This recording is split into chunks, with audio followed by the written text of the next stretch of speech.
Welcome to another episode of Real Agency Podcast. Today I'm with my co-host Jamie Fisher, and we've got a very special guest, Grace Watson, who has come to our studio today to talk about your career. Thank you. So let's start off.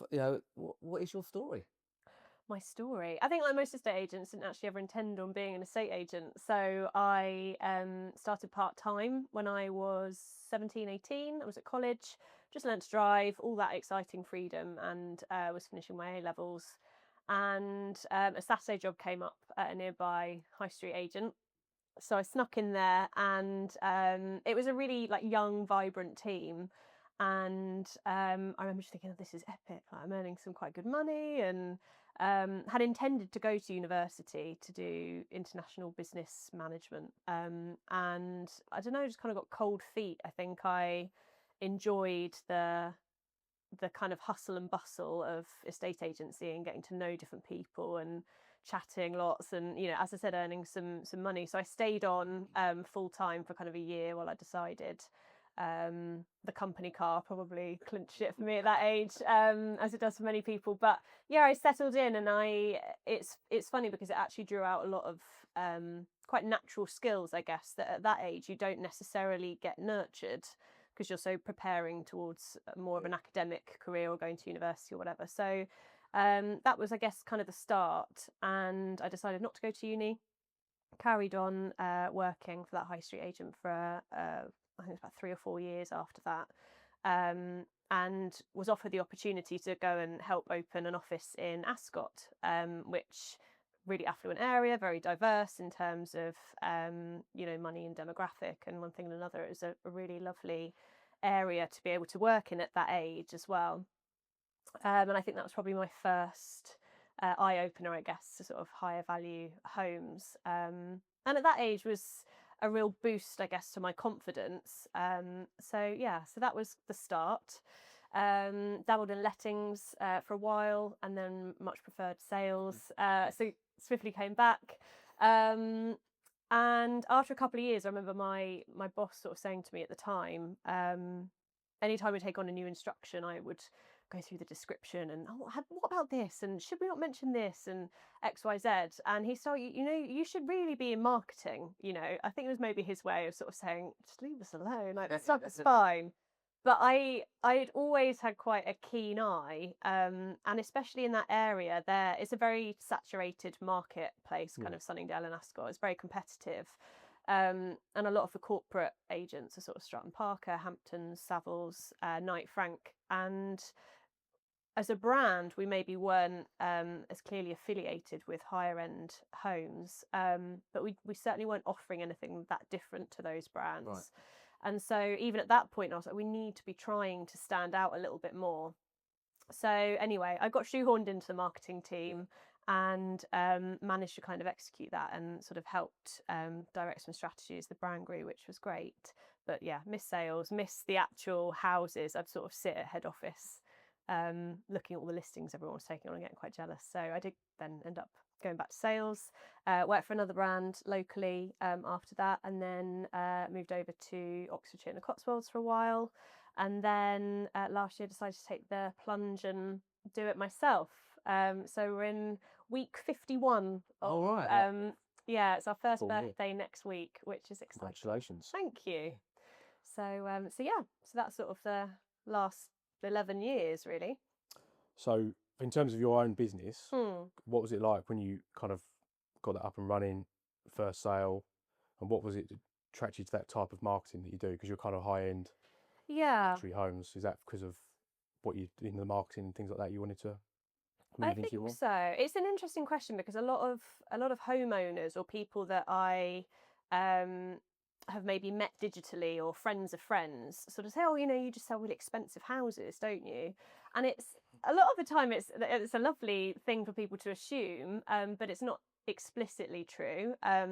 I love architecture, I love design, design-led homes, interior design, all of that kind of the extraneous topics that come off of estate agency and property also really interest me. And I think they're easier to find in homes that are more unique or, character buildings or, purpose-built, super modern homes. So then when you sort of head down that niche of things that are maybe more unique, or custom built, etc., naturally the values are higher. And I guess I'm lucky that I've kind of grown up in an area where there is that opportunity, but equally there's no one really servicing it, especially independently. There's nobody servicing it particularly well. Again, we've got that kind of pool of high street brands, and then sort of lower value brands tapping into that market, but there's no distinct strategy between, you know, how they might improve their marketing or their sales techniques for higher value homes. First sale was very exciting, and my client there is undoubtedly now a friend. Popped in, you know, last week for a glass of wine into a new home and see how she's settling in. But she'd been on the market again with an agent previously for about 7 months, and just not had much luck. And one thing we hear a lot is that actually, you know, homeowners are trying to sell and they're finding that their agents, they've kind of fallen out of love with the house. That seems to be the line that we're fed. I don't know. I think as an independent agent, because it means so much more to you, when you're building a brand and building a business, that number one, I have to love the house anyway.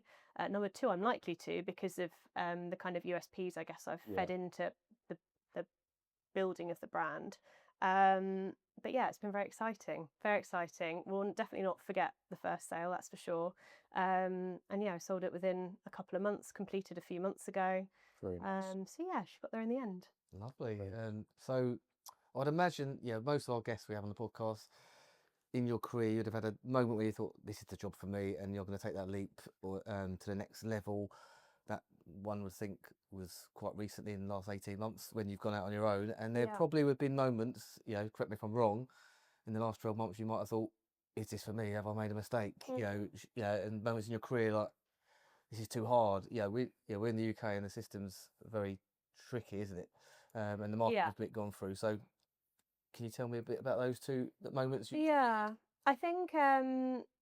I think in terms of knowing that the career was for me, I've always loved, and it sounds so cheesy.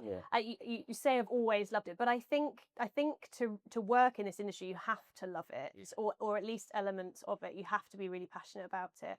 And I think as an independent agent, or someone that's trying to build a brand and a business, that passion really resonates with the people that you go out and see, and ultimately that's what they buy into. It's that passion, that fire that I think, if we're all honest, is as agents what we wish we could have done under the confines of the high street brand or whatever you were working for before.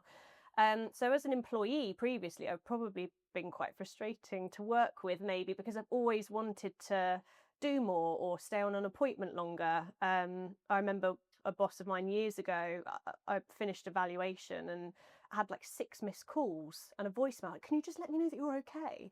And I'd maybe been 2.5 hours, and I got back to the office and they were genuinely worried about me. And I was thinking, I was just sat, having... Was it a studio apartment though? No, I mean, I can understand the worry. It wasn't a massive house, but the couple really needed nurturing and they wanted support and they wanted that time. And that's something now that I can give not freely, but that I really enjoy giving. Whereas under the confines of being employed, on one shoulder you've got, I really want to nurture this couple, and yes, I want to win the instruction, but I want to do right by them and kind of give them my time. And on the other shoulder, in the back of your mind, thinking, I've got another appointment in 45 minutes, I'm going to be late, I can't not win this instruction because I've got targets back at so I think that's a common thing. I remember when I set up my business, I felt like I could give the time to the client if they needed it. Sometimes they do, don't they? Sometimes it's a big move. They're not moved for a long time. Sometimes they've got a list of questions they've written out, and they want to get to know the person, don't they? 100%. And I think that's another really important point. We all assume that people are moving home as a lifestyle choice and it's a positive thing, but actually a lot of the time it isn't. It's very sensitive and it's very personal to those people's circumstances. But people, especially at the higher end of the market, the decisions are often weightier, and there's many more factors involved that actually do require you to be a consultant to that person and not just someone that's popping in for an appointment or evaluation. So I think earlier on in my career, that sort of frustration of I want to give more, which is very innate to me. I'm an empath. I'm really empathetic. I love talking to people and getting to know people and empathizing with their situations. That was really tricky to give. And so I think sometimes you wonder, maybe I'm not cut out for this industry or this role if being a salesperson is actually, being quick and being on the phone all the time. And, I found that, especially when I was younger, quite difficult. Whereas, more recently, I've absolutely loved the kind of freedom of being able to do the job that fits in line with my personality, and that is also what people buy into, which I've realised, and that's a lovely feeling. Yeah, from lots of self-employed agents we've worked with or speak to, you can set your own parameters of what makes you successful in terms of the clients you want to work with. And I think it comes across better then, because when I work for a corporate company, it's all about volume. Yeah. Particularly in a higher end market, do you think that's one thing that maybe you can put more of a stamp individually on with terms of marketing and the clientele? Definitely. And I think it's interesting to me because sometimes I'll go out to see clients who, have very high value homes, and they are almost surprised when I mention, that we would offer custom marketing to their home, and I've got this idea and actually this would be really great. We might be wandering around the house and they show me something that they absolutely love about their home. And I kind of hang on to that, and you refer back to it and you think, okay, well, you've built X or you've built Y and you love this or you love that. Let's really make a selling point out of that, because clearly, that's important to you. And so I think for a lot of clients, it's actually about being heard as much as taking advice and making maybe financial decisions on who they choose to list with. For them, it's actually working in collaboration with an agent. I think clients still want to be led, but equally they want to know. And as an independent agent, you can give time, creativity, thought. I would hope that, I go out and I see people and I'm very honest, especially as we were speaking about earlier, a lot of homes that have already been on the market before with corporate agents and haven't sold. I go in almost as a kind of unpicker and a problem solver and okay, what's been tried, what hasn't worked. And a lot of the time there are massive holes to fill in terms of, okay, well, this is quite an obvious marketing strategy point that's been completely missed. Or, I had a client recently who said, we'll try anything. Tell us what we need to do. And I'm then invited to be honest, tactfully. And I said, personally speaking, you've got a blood red dining room, would you be willing to redecorate certain areas? And there are lots of corporate agents that won't give that advice because they're scared of losing the listing. Yeah. I think it's a confidence thing, isn't it? Because I spoke to a client yesterday and he's like, what do I need to do? And not all clients will ask an agent that, do they? And he gave me free rein to tell him, and I think that's what we should be advisors, shouldn't we? We should be advising on what maybe that furniture is not right for this style of home, because who was it we were speaking to recently? They were saying you've got to see the home from the buyer's point of view, haven't you? You've got that seller, they've been there 30 years. Yeah, they bought that dining table 30 years ago and they love it. It's a good bit of furniture, but maybe it's not what the current buyer spending £1 million or £2 million is gonna have aspirations of living like. It's a very interesting point, because I think there are some agents that will argue that that's not our responsibility, and there's this perception that actually we should encourage people to love the house exactly as it is. And there are some homes that naturally lend themselves to that much easier than others, but generally speaking, I think as you kind of go out, especially as an independent agent, from a consultative point of view, like I said, a lot of the time it's problem solving. And actually, I think you're doing your clients a disservice. And I genuinely feel if I went into a consultation and I was like, oh no, everything's fine, you don't need to touch anything. It's a delicate conversation to have. And strangely, an agent friend of mine, we were talking about this the other day, she's like, can we do like some sort of how do you have that conversation? I need you to teach me how to have that conversation. It comes with time though, doesn't it? Yeah. It comes with time, and there is also a time and a place. There will be, one thing you have to be good at for this job is reading the room, and there will be some times where actually it's not appropriate, or it's maybe not appropriate at that time, and it's a delicate conversation. But I I think that when you lead with honesty, and you're kind of depersonalizing the situation. It's not personal. It's not about your taste or my taste, but actually let's take a step back and look at your home from the perspective of somebody that is trying to make it their home. That tends to kind of be an easier lead into that discussion. Jamie and I we heard Lee Woodward speak. He's an Australian speaker, and he talks about live mode and sell mode. Yeah. And I thought that was a great way of, like, so you're not saying, hey, it's not an attack on that seller, is it? No. That was a really good point, that, because I'd never really looked at that myself. Worked in an environment where it was all about volume, but actually, I think there's a lot of, if you're honest in integrity in the listing, is being honest with the client at the time. I think you can determine who you want to work with then as well in terms of the clientele. Definitely. And I think you're earning their respect and their trust. And I think if you're starting that relationship on that foot, the rest of your working relationship is much easier, because you've kind of had those difficult conversations early doors. So you obviously spoke about that. So have you had any moments in your career where you felt like that is enough? Yeah, probably. Yeah, I mean, in both employed and self-employed life, there have been some transactions, in my career, maybe a few years ago now, where you've got that pressure of working for somebody, whether that's a small business or a much bigger business. Everyone has bad days at the office, and sometimes when it rains it pours, and you've got these enormous fees or enormous deals kind of riding on one particular transaction that falls through, and it's the end of the world. And as I said, I'm quite an empathetic person, and for me, actually, one of the worst parts of the job is having to pick up the phone and deliver bad news like that, because it, to lots of people, it's just a conversation. Oh, well, it's out of my hands. It's not, life-saving surgery. No one's died, but actually, it's an enormous thing for people moving home. And if you have the challenging clients, it will blame you as well. Absolutely, and I think one of the things I've really had to learn, or force myself to learn in the last year of being self-employed, is the difference between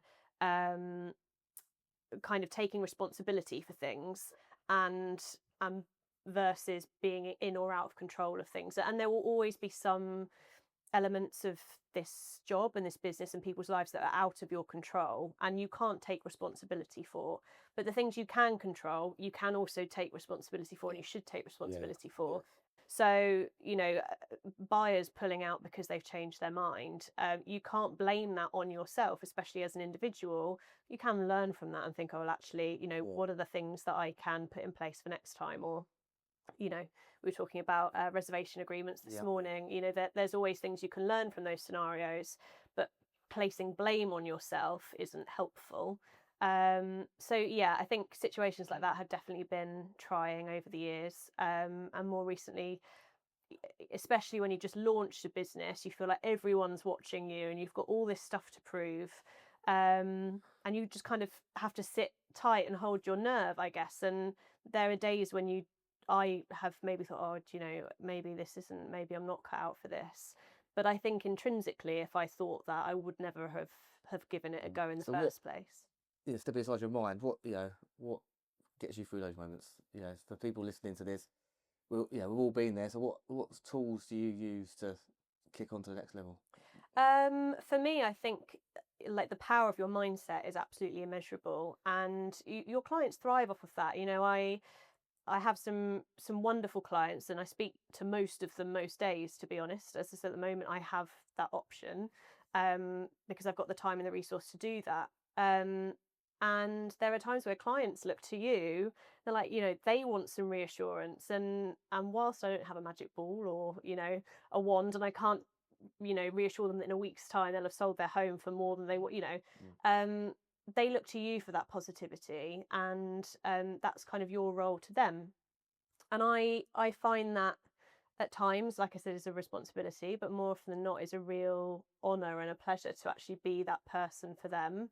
But for me personally, in terms of my own mindset and kind of, wading through those difficult moments, is, I guess, really envisaging the life that I want for myself. That's, why we all do this. We have to make money out of running a business. And maybe there's an element of legacy. There's, you know, I'm really lucky where I'm at a point in an age where I'm not married, I don't have children. They're things that I would like in my life, but I don't have anybody else relying on me right now. So I'm doing this for myself, which is really empowering. It's actually something I've wanted for a long time and have finally felt brave enough to do. So I think you have to see that through and kind of, do yourself some justice there. Really good mindset to have, because I think it's the biggest challenge I see in self-employed agents is the pressure of all the clients looking to the one person, and obviously coming with the financial like risk and reward as well. Yeah. I think, you know, from knowing you, we met our mastermind. You've been very invested in self-development over the last few years, probably your whole career. But since I've known you, you know, we see some of conferences at events. I think you've became, for me, making friends in the industry obviously made me a less lonely agent. I was on my own, had my own company. If I didn't have those relationships, maybe on those tough days or those tough months or the tough quarters, it would have got to breaking point. And I thought, oh, no, I'm going to go and get a job. But I think having those friends to lean on, I think really helps. Yeah, definitely. It's a very, very good point. And I think it's interesting now that the sort of self-employed models and independent estate agencies becoming more frequent, more common in the UK. You know, it's massive in America and in Australia and the UAE now as well. It's kind of booming there. But the UK has always been quite funny in that years ago, as I was working for a high street brand in Ascot, Knight Frank was literally opposite us. We could wave to the people through the window, but we didn't. No. You know, like even if we were on a lunch break in Waitrose and you sort of saw your equivalent at Knight Frank coming up the aisle, like you would genuinely ignore them. You know, I was there for a couple of years and didn't know anybody by name. It's crazy, isn't it? Whereas now, as someone that's self-employed, I have spent so much time in the last 6 months really nurturing my relationships and friendships with other agents, all again mainly self-employed. But I think when you work for yourself, and this is a massive selling point in my opinion when you're sitting in front of clients, is that I want to sell your home as much as you do almost, and if that means me, you know, sharing part of my commission with another independent agent who's able to give me a lead, that's what I'll do, you know. Whereas if I was under the confines of a brand or another high street agent, it's completely off the cards. And so you're building respect and you're building friendships along the way. And you're right, it's a much less lonely place, I think, when you're open to working that way. Would you think that's the future of selling property, how that's going to go, collaboration? I think so. Yeah, I do. I think so. And I think actually it does work in the best interest for clients. You know, we've spoken a lot today about maybe higher value homes, and there's definitely wealth there. You know, there's value there in terms of collaboration because we all have access to different people, you know, and we've all got lots of different contacts. And that's something I think, again, they're very good at in the US. This sort of broker model of you are an expert, you're a consultant, you should have contacts, you should have a book full of people that you can ring up. And I think that's entrepreneurial spirit. I think that's really displaying entrepreneurial spirit, to sort of put your ego aside and think, right, how am I going to make this deal happen? How am I going to sell this house to this client? They've already tried 3 different agents. I've said that I'm different. How am I different? And how am I going to show that? And I think that really is where it's powerful. So yeah, for sure. I think in this day and age as well, like when you're saying how are you different, you need more than one thing, don't you, as well? It's not just like I do this. You need this, and it needs to be tangible. You know, I don't think that you can go into evaluation and say that you're different based on a promise. No. You know, your service level is something that 100% that should be non-negotiable. But how does your client know that? You know, people have to trust and be shown fact in equal measure before they make, you know, a decision on something. So to go into an appointment and promise, you know, the earth really means nothing if actually you then can't back that up.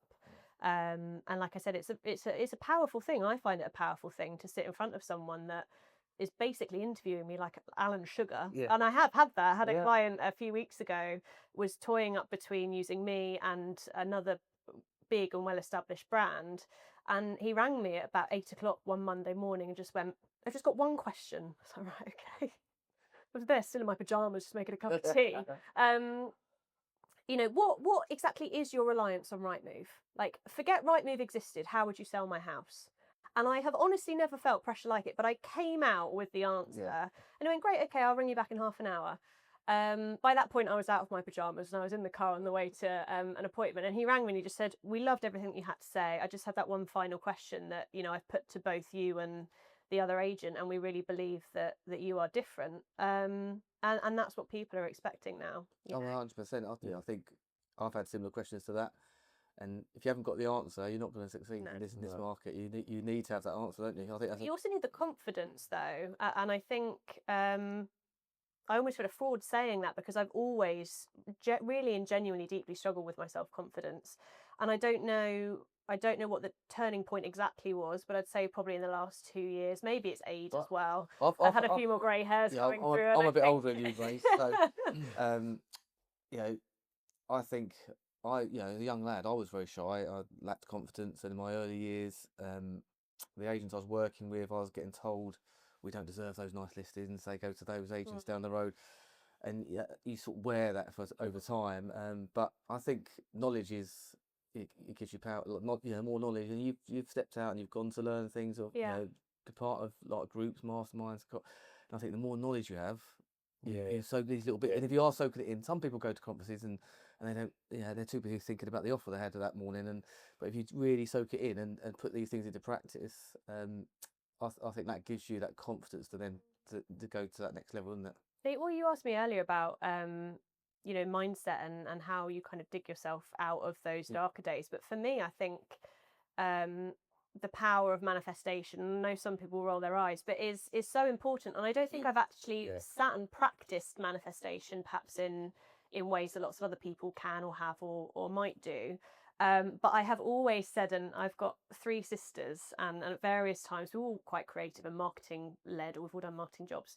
And I've always said, just show up. Like, if you feel a fraud, in some respects, that's a good thing. But if you're there and you're putting yourself in those circles and those rooms with people that are where you want to be. If I'm looking at someone, I'm like, oh, do you know what? I'm a little bit jealous of you. And this is, I feel like the word jealousy is a really taboo word. But that ignites a bit of fire in my belly, and I think that's where I want to be. Like, for me, that's a sign that I want what they have, and I will work to get there. But you have to, I think that kind of phrase, fake it till you make it, I don't think is always appropriate, but in many circumstances, you've got to get up, you've got to give it a go. You've got to learn. You do. You self-analyse. What could I have done differently there? And I look back, through my career, I think, like, you go through these moments, like, oh, I shouldn't have done that. Maybe I shouldn't have said that. That was the wrong person to say that to. And then you start honing your pitch down, don't you? And then you have to adjust your pitch to different clients, don't you? Different clientele. And 100%. Some don't like the data. Some, I've built my career on stories, telling stories, and just like case studies of happy clients. And most people remember those, those stories, and emotions, stay with people, don't they? And I think having mentors, having people I can learn off in the industry has helped me get more and more confidence. And now I feel like there's no house I couldn't be in. If I was gone back 10 years, I'd have felt very uncomfortable walking into certain houses. Don't get me wrong, I still get very nervous. Oh no, that's good though, isn't it? Yeah, but equally, if I like I said, if I truly didn't deep down believe that I could walk into this week £10 million house and make a good impression, I wouldn't put myself in a position where that was even a possibility. And I think that is such a massive learning to me, and something I'm quite proud of. As I said, 5 years ago even, there's no way I'd have thought, I'll set up a business and in my first year be attracting listings of that value. But for me to actually be going out and doing that, as nerve-wracking as it is, you're making those opportunities for yourself. And when you surround yourself with similar people and you're networking, you're collaborating, it becomes easier each time, and your confidence does grow. When I was slightly different, when I was in my early 20s, listing for a corporate company, I could go to any house. Confidence of youth, I had no fear of failure. And I set up a business, and then you sort of plateau off ideas, and the business kind of was treading water for a while. Collaborating with Adam, I started just more high-end properties than I. Because working alongside Adam is kind of infectious, isn't it? People you're around, and you see what they're listing, you listen to some of our masterminds, what you do, and it does make a massive difference. I think, particularly when you're on your own and you're trying to tread into different territory. Yeah, 100%, 100%. So I've got a question. So obviously we've been talking about collaboration, friends in the industry. Have you got a particular mentor and inspiration who has ignited your... You, Adam. Yeah. I got Thank free you. lunch. Free lunch. There are lots of people, and I'm not saying that to be nondescript, but I think it's interesting to me in that we were saying again earlier, it's so easy in a estate agency to get caught up in sort of an echo chamber. Yes. And I kind of have a bit of a love-hate relationship with LinkedIn for exactly that reason. Sometimes I'm on it and I know what to post, and I'm following these people that I'm putting on podium posts, in the estate agency world, thinking, oh my God, they're amazing. What are they doing? Let's do. But I think the tide changes, and one thing that I have learned actually is that being able to be your authentic self is so important, and actually is not something I think I've ever embraced in employed roles before, because I've always had the weight of, I don't want to let my boss down, or I need to do X, or I need to do Y, or I need to fit in a certain way. Whereas now I've kind of relaxed into being a bit more like myself. And I said to a friend of mine the other day, I was like, all my clients just seem to be a bit like me. Like, I've got one client messaging me being like, oh, we'll be sipping Prosecco in the garden next week. Went to a shoot a few weeks ago, and the clients put on like an M&S breakfast, lunch and dinner for me and photographer. We were there all day, had a lovely time, a couple of bottles of champagne between all of us. And I said, I don't really know how I've got so lucky with these clients. And he said, well, they're all just like you, like they're all a bit mental. But clearly they feel relaxed in your company, and likewise. And I thought, actually, that's really nice. And so in answer to your question about there being various mentors, or, I have been a part of a mastermind group on and off for many years. And again, it's how we met. Yeah. And there have been several agents in there where, like I said at the time, maybe 5 years ago, I'm thinking, oh, I wish I was there. Like, I want that experience. And that really does propel you forward, especially when you're younger and you're trying to carve out a career for yourself. I think, as in any industry, seeing people succeed in an area that you want to ultimately be in is really powerful. That's cool, isn't it? She's not going to name their names, is she? Yeah, no. I'm gonna what? Name any names? No. Oh, I'm sorry. That's Did you all want right. me to? Oh, you name mine, so we'll take that. Just before we go to the next bit, just one thing on that. I learned something off Roger Black at one of the first meetings, because having been a business owner, I think Adam will agree with this as well. People can inspire you. But you can, particularly LinkedIn, you end up trying to think, well, I need to be more like them. Yes. And one thing I've learned is you run your own race. Yes. And that's how you attract clients, Yeah. I think, that are you. Yeah. Because you're being yourself. 100%. I mean, I in the last year, I have probably interacted with one potential client that I have just thought, I want to run a mile from you. And it happens, doesn't it? Yeah, but only one in a year, and that's, you have a lot of interaction, especially when you're brand new and you're trying to win business. Yeah.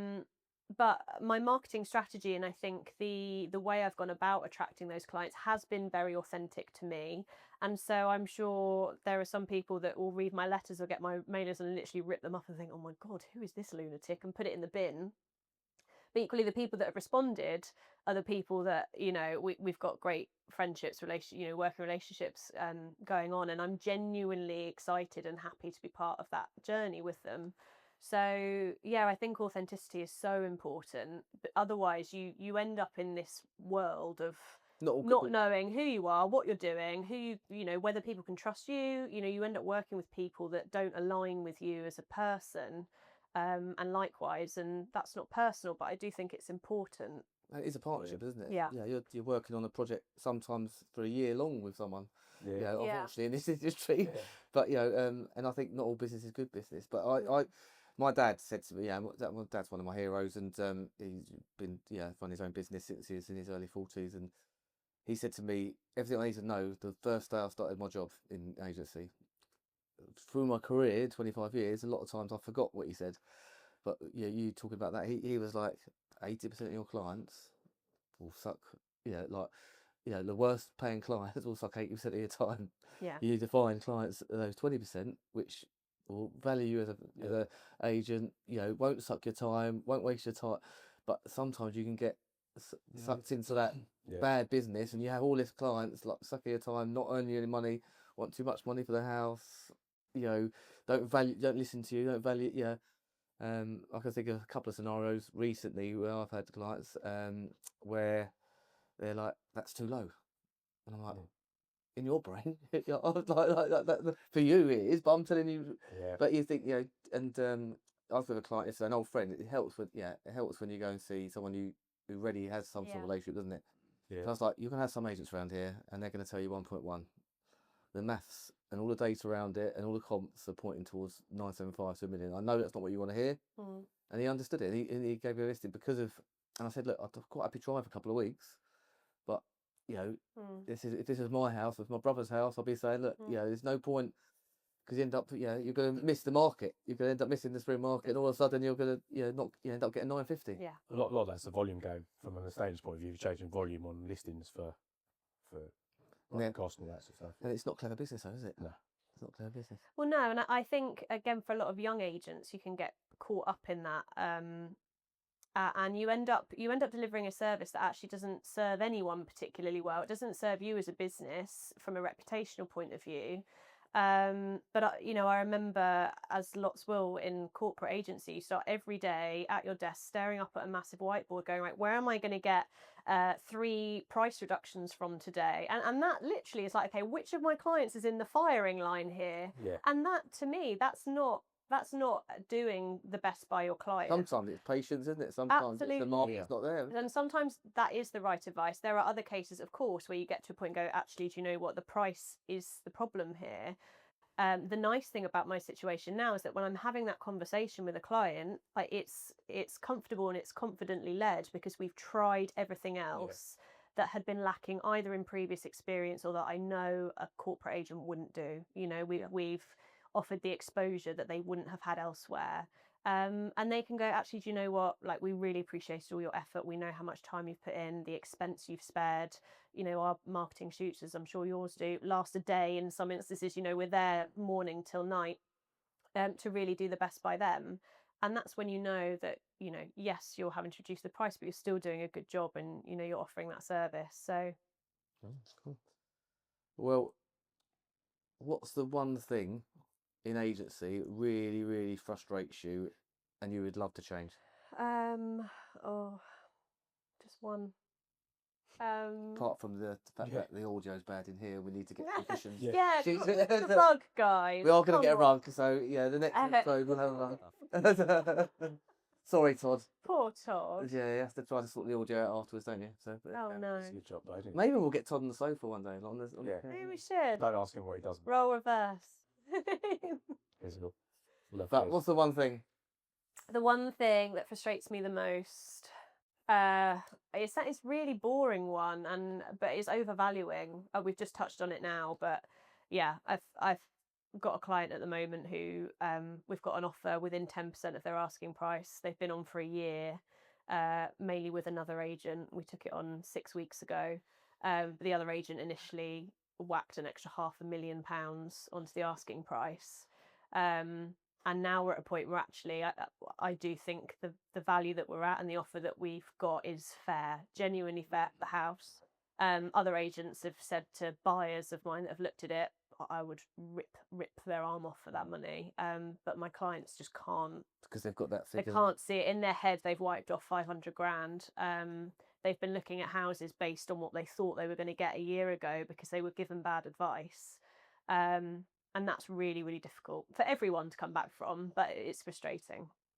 So that's, I think that's probably going to resonate with most agents in the country, isn't it? Yeah, I think so, yeah. A lot of listings in my local area, the actual sales are under 50%. So there's over 50% of the stock's too much money. Wow. And then, from a self-employed model, they're trying to, take instructions on, but a lot of it is too much money. So it's an uphill battle then. I think that comes down to sometimes, you can get overexcited on a listing. So if an agent likes a house, they might think, oh, someone might pay that. But I think a lot of agents don't look at the actual data enough. I think they're there, they've got back-to-back valuations. They're not, they're not probably doing enough research. I spoke to an agent the other day. I was like, he asked me opinion if I set up not selling in Bishop Stortford, and I was like, because it's pound per square foot. Nothing's ever traded at that level. Like that's why it's not going to sell. It's a lovely house, but if you look at how smaller houses compared to other stuff that's sold, like there is some data around property sales which can help give those agents the confidence to give the right advice. Obviously, everyone wants to get the best value for their house. Of course, and also let's not we've all got it wrong sometimes. Oh, you can get it wrong. We've all got it wrong, and maybe just misjudged things. So nobody's perfect, but I think it comes back to what we've been saying a lot in that for the market, the agents dictate the market. I believe in most circumstances. And when you've got pockets like you're just saying, whole marketplaces where 50% of your stock is overvalued, that becomes really tricky to navigate. And I think there's also this perception, isn't there, that estate agency is really glamorous, especially higher up in the market. It's really glamorous. I mean, there's a TV show in every country about how luxurious life in Ferrari. Estate agency is. And you told a story to us earlier over lunch about when you showed a celebrity around recently, and you made a joke. Yeah, I made a joke about parking my Lamborghini in the garage, and he believed me. And he went straight over his head. Wanted to check that it would fit. Maybe that's part of your in here earlier. Part of your manifestation. Exactly. Yeah, exactly. That's where that came from. But I finished the Buying Dubai or whatever it's called, the recent one, and I think maybe property's attracting a lot of young talent who think that transacting multi-million-pound houses is easy and it's glamorous, and it really. And I know a lot of agents in Dubai. It's a tough market. It's a competitive market out there. Anyway, it's tough. It's not easy to. I was just in Canada last week, and lucky enough met some really fantastic agents out there. But the average agent in the US and Canada in 2024 sold less than 2 properties in the whole year. Wow. Yeah. Oh my god. Across all brands, whole. Yeah. So that's just shows you how tough it is, isn't it? Because and the economy has a big effect on that. I know we've got the stuff going on in the economy at the moment in the stock market, but it's not for the faint-hearted, that's for sure. So, what do you think the biggest? Obviously your focus is building relations with client, and I'd imagine you mentioned earlier that you speak to most of your clients you're on the market sold on a daily basis, which I think and many agents who are probably listening to this probably thinking, oh my god, how would someone be able to do that and fit that into one day? What would you think agents are making their biggest mistake they're making when communicating with their clients? They've got, obviously at the moment we've got a home stay on market a lot longer. Jamie mentioned obviously in his area over 50% don't sell. I think that's similar for national stats last year. I think it was only 48% sold went online last year. So there's a lot of homes sitting there, and there's obviously a communication which is needed. Where do you think agents fail and don't? Where do you think they could improve? Do you think they don't talk to their clients enough? I think communication is, on the whole, as a spectrum, is the biggest reason that that sellers change their minds and they want to change agents. And 9 times out of 10, if I'm going out to see a home that's already on the market or has been recently, I would quite comfortably guess, when they turn around and say, oh, we ended up having to chase for this and chase for that. We didn't hear from anyone for a month. And so why is that, do you think? Why do you think agents don't? Let's dive deep. Like, why don't they communicate? Is it because they don't know what to say? Because they've got no good news? I would say there's 3 key reasons. I think the first one is if you're working for a corporate agent, you don't have the time. The second reason, I think, is that people don't actually explore how people want to be communicated with. Right. I have some clients who are so desperate to move, like they will literally do anything, and they want to speak to me every day. And it's not heavy communication. It's not a daily update on what came onto Rightmove the day before, and it's not in depth thing, but it's keeping that relationship in such a place that actually, if I have bad news, I'm not scared to pick up the phone and say, look, I'm really sorry. That is the foundation, that you putting in that groundwork every day with those people, and if that's what they need, then fine. But equally, there are other clients that I have that they're like, Grace, just give me a ring when you've got an update. We know this is going to take a while. We trust in you. We know that you're doing what you're doing. this is our preferred communication method. And actually, I have that conversation right at the beginning when I sort of onboard clients. I give them the option of, how do you want to be communicated with? And, you know, am I going to be bothering you if I ring you every Monday? You know, are you off on a Friday? Would you rather catch up and have a coffee or go for lunch? You know, and I think at the moment that is sustainable. I would like, as the brand grows and I onboard employees, I would really like to continue to foster that environment if I can, because I think we're in this world now where everything transaction wise is online, and it's, you know, you don't even have to speak to anyone in Tesco's anymore. No. And going back to that example I gave earlier about going on a valuation and it being 2 or 3 hours with an older couple that need guiding through this massive, great big prospect that they've got, you know, of moving home. People want and they deserve that kind of connection. So that's another reason. And the third reason, I think, is that, like you said, Adam, a lot of people think that if you don't have any news, you don't need to contact people. And from my experience, that just isn't true. Right. Yeah, It isn't true. One of the things the marketing is, the updates are really key. Yeah. I think most data out there don't do it, particularly if you're looking at a volume-based business. I tend to find it's chasing the new business, so it's just after 4 weeks it gets forgotten about, particularly if there's no viewings coming in. Yeah. I think it's a real poor part of the industry, particularly when you've got so many avenues of communication now. You know, most of my clients are on, Adam would tell you, like a WhatsApp voice note. Most of my clients are updated that way, Yeah, and we me just too. converse like day to day.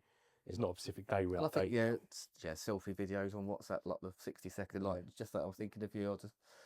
I think you know, the human brain can't distinguish between a video and seeing someone in person. And so if they see a video from you giving them an update, you might have only met them once at the listing, and then you might have been at work when you did the photos. But if you've seen like multiple, it feels like he gets to know you, and the trust gets further down the line. I would think that's probably the biggest USP you probably from yourself in terms of how you communicate with your clients will get you more recommendation, because, and again, a lot of the corporates I noticed, a lot of estate agents generally, it's all office based. So all the communication is in that office. Staff aren't allowed to communicate outside because of data. Yeah. So you tend to find after 6 o'clock, there's no communication, where I'm sure you're probably, like me and Adam, you're... But Grace, like, Dave and I done it, we set up business like 15 years ago, and, you know, you start off and you're like, I'm not happy about some of the other agents I was working with, communicating with my clients, or, you know, there's not the same level of service that I want. You want to put your own touch on it, and you're really passionate, and I can see that. And you know, I sat in 2010, I sat with every client, and I was like, you're going to deal with me from start to finish. And then somewhere down the line, that stopped. Yeah. Because I had a team, and I'm like, not doing that. And then even if, you know, then you got typical valuers and negotiating. And I was like, and that wasn't what I believed. I wanted to, so I believed back then that I wanted loads of me doing their 30, 40, 50 transactions a year. And I think your difficulty is how you're going to go to the next stage when you grow a team, because you're not going to like. Yeah, I'm gearing myself up for that. And it's interesting, when you start a business, you expect everyone to be as excited as you are. Yeah. And I've had family members that have, you know, turned around to me like, this is ridiculous. Why are you doing this? Why are you putting yourself through this? You could go, and literally a few weeks before I really decided to go for it, I was offered a 70k on a plate to go and basically do what I'm doing now, but for another brand locally, a high street agent that wanted to extend into the higher end. And they virtually pitched this job to me. And I'm thinking, I know all this data. I've done it for myself, but I can't tell you that. And that kind of interview actually confirmed to me that I don't want to do this for somebody else. But other business owners have, while they've been supportive, and just you wait. It's a bit like, I imagine, if you're expecting a baby, people are like, that's lovely, but just you wait until you can't sleep, and just you wait till you hate your partner. In this instance, it's just you wait till you need to hire someone. You're going to hate it. It's going to be awful. And I think you're quite a structured, but like you've got a plan on how you're going to communicate with your client. I think, as long as you've got the right plan, I'm very lucky in that you said earlier, do you have a mentor? Who do you collaborate with? And I'm very lucky in that I'm not quite 30 yet, but I have soaked up and met so many great people. Even when I very first started in estate agency, I was 17, 18. My manager was in his early 30s, and I was the youngest in the office by easily 5 or 6 years. And that's always been the case. Weirdly, even now, a lot of my friends are older. But but I've managed to learn a lot from other people, and that's not to say for a second that I don't, make hideous mistakes. Everyone does, but I think it points you in the right direction of what to expect, and also, you can learn from other people's successes and failures. I think that makes you a smarter business person, if you're allowed to say that, by observing other people and learning from other people. I see you having a small team and then collaborating with other agents and empowering them. That's how I see. I might be wrong, but there we go. But that's what I see. Cool to play for. That's what I see. Yeah. So where do you see yourself in 5 years, and where do you see the industry? Ooh. That's where we're going to on a beach in the Caribbean would be nice. But with your Lamborghini. Yeah. With my Lamborghini, being shipped over. In 5 years, I would love to have the business being relatively self-sufficient. And as I'm sure many people have said when they first set up, but that, ultimately is the goal for me. And I'm at that point in my life where, I love my career and I love what I do. And I have always felt quite entrepreneurial and have always maybe had ideas that are bigger than where I've been at that time, rightly or wrongly. So to be able to see what I'm building now grow, into something that's bigger than me, and has more impact than I as an individual could have, would be amazing. Personally, when you start a business, everything else kind of gets put on hold. So I'm sure I've been a terrible friend and not a very present family member for the last year or so. So, to kind of get my personal life in groove as well would be good. And the industry in 5 years, that's a tricky one. I'd loved the theme of today's conversation, I think, has been collaboration. I would really love to see that thrive and for us to catch up with, parts of Europe and the US and Australia, and actually for some integrity to grow with the industry.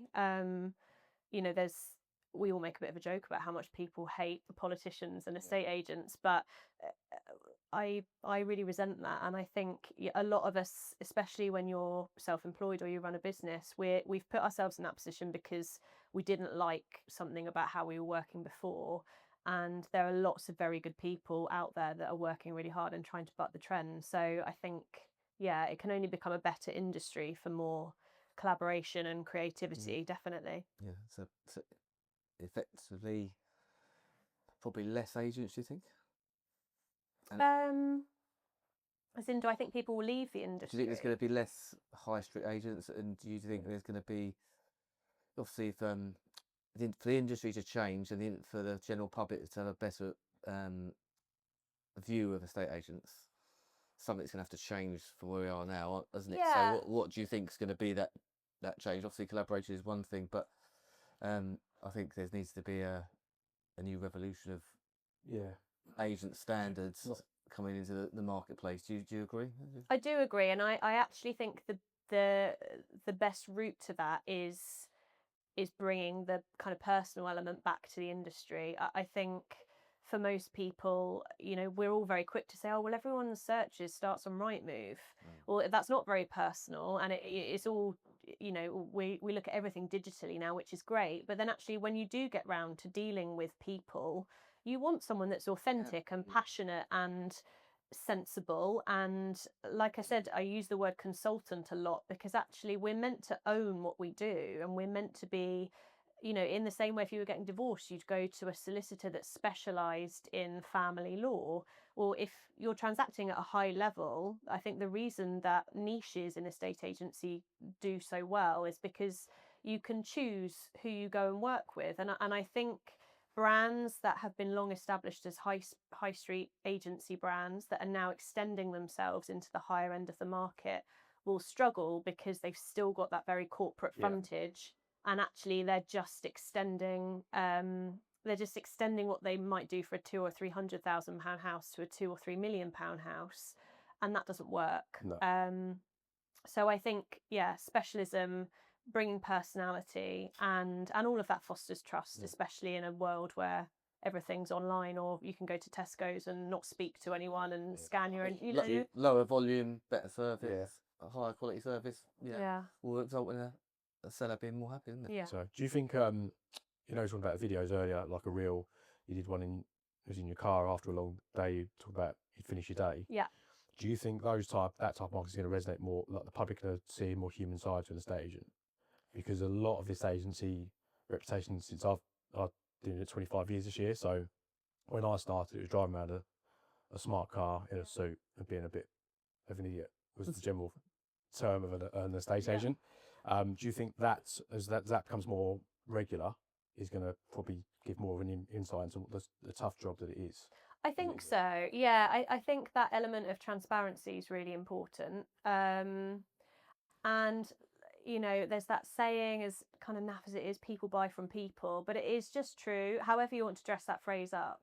You know, for example, you can walk into a car showroom and know exactly what car you're going to buy because it's been on Adam's vision board upstairs for the last 5 years, and he's got it mapped out. He knows the colour, he knows the model, everything. Actually, I've got Stick a with car. me here. I've got a car. Oh, have you? There we go. Yeah. There we go. You walk into the showroom and you just want to sit down and place the order, and you're met with someone that you just like repulses you for whatever reason. The chances are you will not commit to buying that car that you know you're going to buy with that person. You might drive 20 miles up the road and place the order at another dealership. And as harsh as that sounds, I think, you know, first impressions count for a lot. And now, you know, we used to have to wait to give a first impression. You know, we might speak to someone on the phone, and then the first impression would be when you meet them at someone's front door to show them around a house. Now, actually, your first impression is whenever you were last online. Yeah.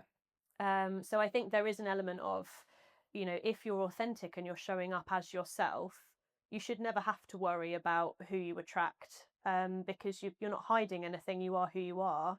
But equally, and without, you know, necessarily trying to hook the topic in, a lot of people have said to me, oh, funnily enough, there's an ex-colleague of mine set up their own agency close by to me geographically, literally 2 weeks before I kind of was going to hit the button. I was like, oh, for God's sake.